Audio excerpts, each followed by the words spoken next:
Danny, tight game, two good sides. It must be hurting not to have got anything out of that game.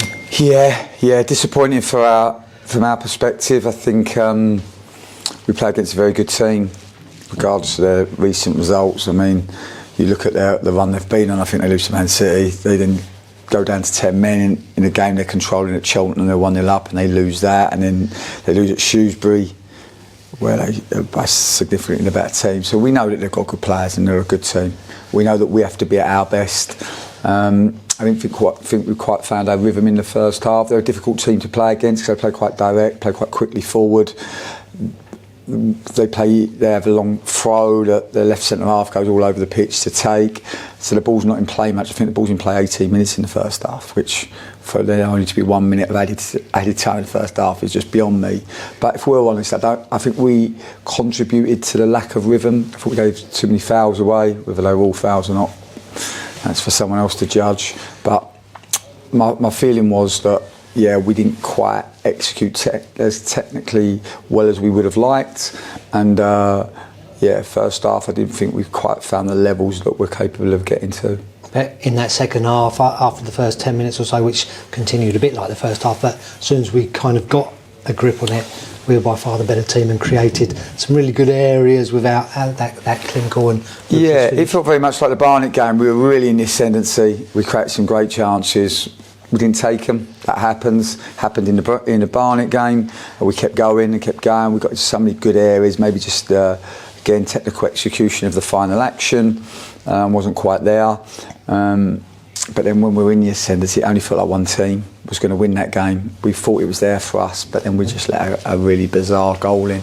And I suppose that's why it feels so painful right now, because we've lost to a team that had 2 shots on goal, and we had that game in our grasp, and we've given it up. Yeah, and of course, disappointment there's for everyone, including a really good home support as well. Yeah, supporters were brilliant as always. They were right with us. They'll be as frustrated as we are, because I know there's no expectation on us as a club, but there is expectation in our changing room. Like, I've lived a lot of changing rooms. It's a really good group, and we want to try to do something. And I get it's against the odds, but we want to try to do something remarkable. And just every time we get close, we just come up short, and we don't want to be nearly men.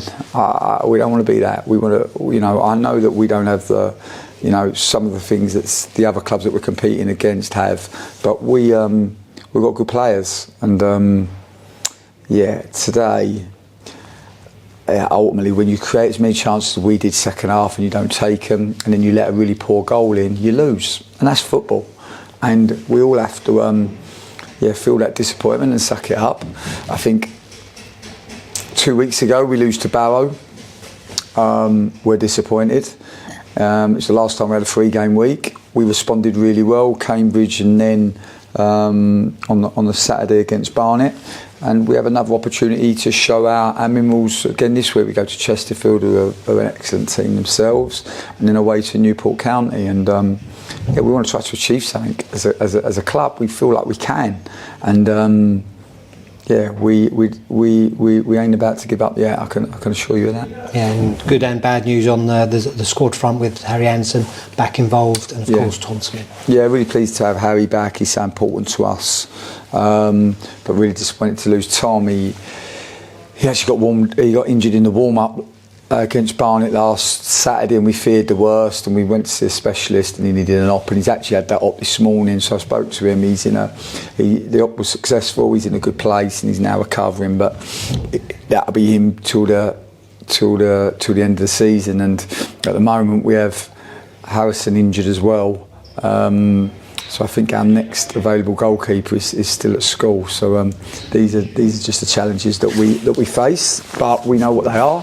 And you can whinge and moan and let it weaken you, or you can fight and respond and show, I think, the fortitude and the resilience that as a club and as a group has got us to this point.